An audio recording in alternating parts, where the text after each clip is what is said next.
Olá, nessa edição do Argumento, você é nosso convidado para uma conversa sobre o analfabetismo, mas de uma perspectiva um pouco diferente. Conversa conosco o senador Cristóvão Buarque e as relações entre o analfabetismo e a violação dos direitos humanos. Não é isso, senador? É uma perspectiva que geralmente as pessoas não se dão conta. Não se dão conta do que significa uma pessoa estar analfabeta, né, no país. Por exemplo, a tortura.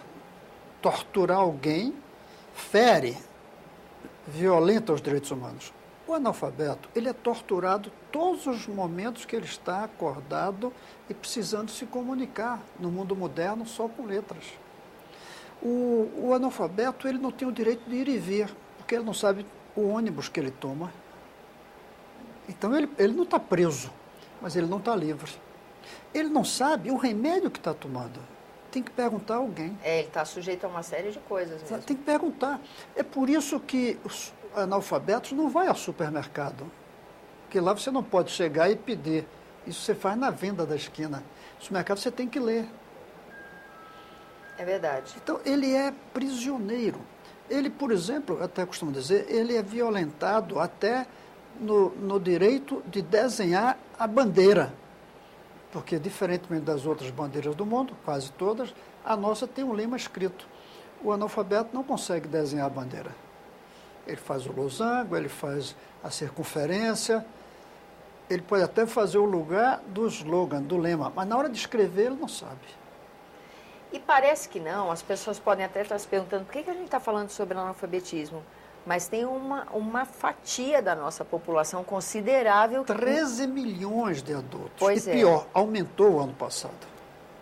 De 2012 para 2013, aumentou em 200 mil o número de analfabetos. Vamos supor que 200 mil em 13 milhões é a margem de erro, que ninguém foi contar um a um. Tá. Mas muito bem, mas ficou ali.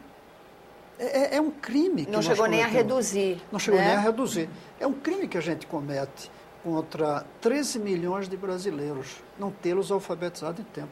Eu acho que os adultos analfabetos deveriam pedir indenização pela lei da anistia. A lei da anistia dá direito de você pedir indenização. E quantos não têm recebido dinheiro? Indenização pela lei da anistia porque, de alguma forma, a pessoa foi lesada pelo Estado. Foi lesada pelo Estado. Não conseguindo ter Até acesso à educação. porque a Constituição deu um prazo de 10 anos. Em 88, para que o problema fosse resolvido. E, senador, quando a gente pensa que no Brasil a gente tem o criador de um método para erradicar o analfabetismo, né? Um método no mundo inteiro. No mundo inteiro, um método eficiente, inclusive para adultos, não é? Um dos poucos brasileiros que tem estátua no exterior, Paulo. É nome de ruas no exterior. Olha, isso eu não sabia. Eu já vi estátua legal, dele, hein? em El Salvador, pelo menos, eu vi. Mas tem em outros lugares, e tem nome de rua. O cara que inventou como alfabetizar. E nós somos um dos 10 países com o maior número de analfabetos. Senador, o senhor que já foi reitor da Universidade de Brasília, já foi governador do Distrito detalhe Federal. de reitor. Quando eu cheguei à reitoria da universidade, eu descobri que nós tínhamos 70 analfabetos. Lá? Entre jardineiros, trabalhando pedreiros, trabalhando no campus. Eu fiz um programa e erradicamos. É mesmo? Eu saí lá, não tinha mais nenhum. Eu me lembro até de visitar as aulas, porque eu nunca tinha percebido que a professora... Eu cheguei lá, estavam os homens, aqueles marmanjos, bordando. Sabe por quê? Porque quem usa enxada não consegue pegar no lápis com tranquilidade. É como colocar na sua mão um bisturi, ou na minha. Aí faz um estrago imenso. A mão tem que ser educada para isso, A mão tem que ser educada. Né? E eu via eles ali bordando, tomei um choque. Depois eu fiquei fascinado com aquela coisa. E vejo o empenho dessa pessoa. O empenho. Talvez ela tivesse até um certo preconceito de bordar. E conseguimos eliminar, eram 70 apenas. Isso faz 25 anos. Não se justifica o país ter...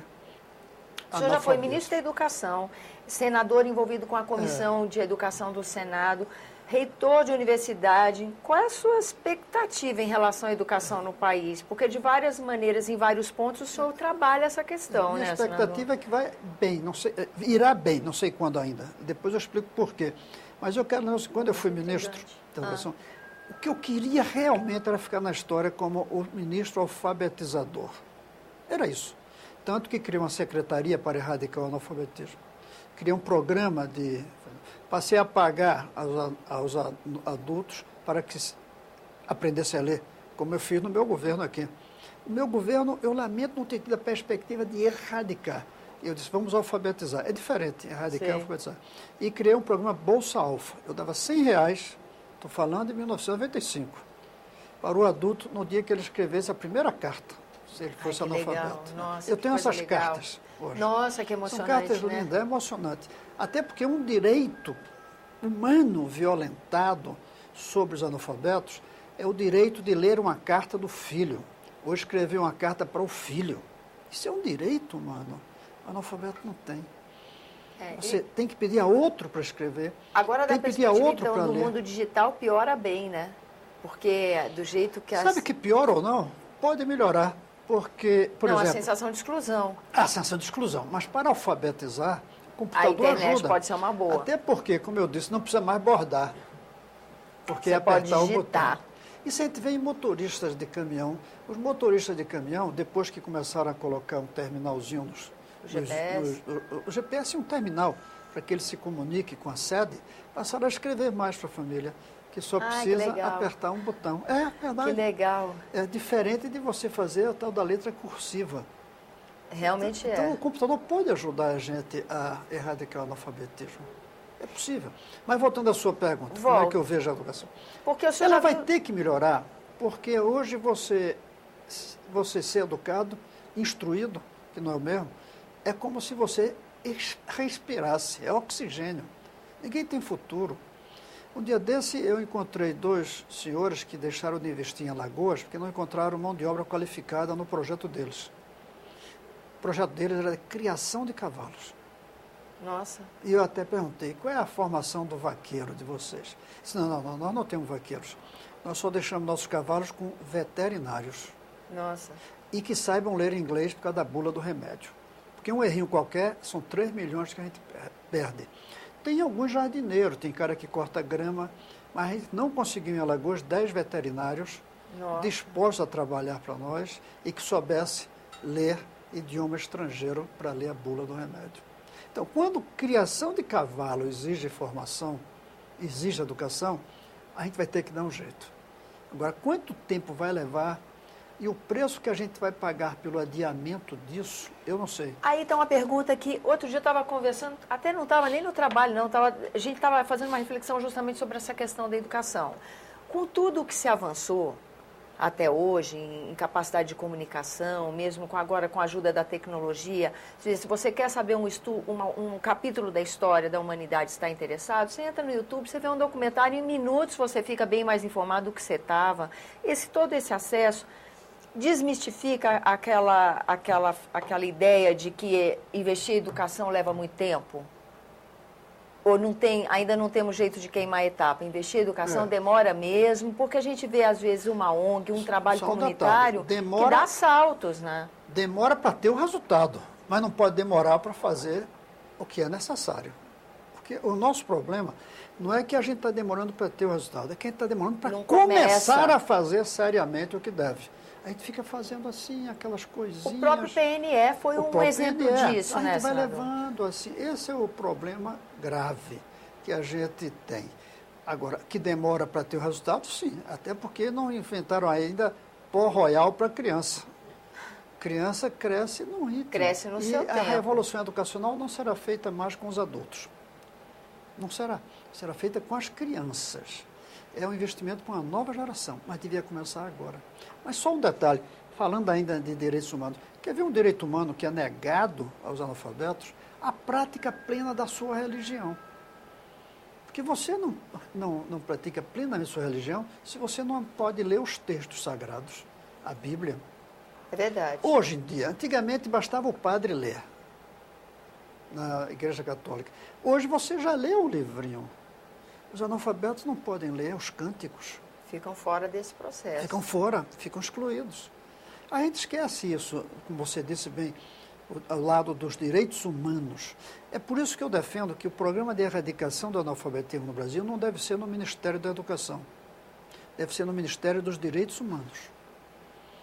Entendeu? Outro enfoque. É outro enfoque, completamente diferente. E o senhor que já tem uma bagagem no trabalho do Poder Executivo, isso muda? Isso transferir de um ministério para o outro também muda em termos de execução do projeto? Muda o compromisso. O ministro da Educação, o compromisso maior dele, aliás, deveria ser com as crianças, não é? No Brasil, os ministros da Educação não estão nem aí para as crianças. Eles estão preocupados com as universidades. Por isso que eu defendo um ministério só para a educação de base. O Brasil disse, não, vocês prefeitos se virem com as suas crianças. Nós, governo federal, cuidamos dos universitários. Então, os ministros não têm essa preocupação. Agora, mesmo que ele tivesse, é uma preocupação secundária. A preocupação virá mesmo quando disser, isso é um direito humano. E aí é no outro ministério. Aí deu para entender, faz sentido. Aí faz sentido todo Cria o sentimento de urgência. Uhum. É a mesma coisa colocar analfabetismo no Ministério da Educação, que a gente tratasse o problema da tortura no Ministério da Saúde. Porque realmente maltratou o corpo, feriu o doente, o torturado ficou ferido. Então o Ministério da Saúde cuida deles. Não, foi o Ministério dos Direitos Humanos que acabou com a tortura, não foi o Ministério da Saúde. Está aí uma ideia para a gente encerrar o programa e deixar uma reflexão no ar, né, senador? Um país que tem o grau de analfabetismo brasileiro é um país que não respeita os direitos humanos dos seus cidadãos e cidadãs. Tá certo. Senador, muito obrigada pela sua presença aqui no nosso programa. Obrigado a você. O senhor defende, inclusive, que esse cidadão cobre do Estado uma indenização, né? Ou defendo que ele cobre do Estado uma indenização e defendo que, para respeitar os direitos humanos, enquanto tivermos analfabetos, a bandeira do Brasil não devia ter nada escrito. Ou criar duas bandeiras. Ou Brasil, para os alfabetizados. Ou o Brasil ter duas bandeiras, a bandeira dos analfabetos e a bandeira dos alfabetizados. No mínimo ia dar mais visibilidade a esses 13 milhões de brasileiros que não estão lendo, né? Fica então essa reflexão para você que nos assiste fazer aí com você, tá bom? Você pode participar do nosso programa, o programa Argumento, trazendo sugestões ou críticas através de ligação gratuita ou do endereço eletrônico que estão aí na sua tela. Até a próxima.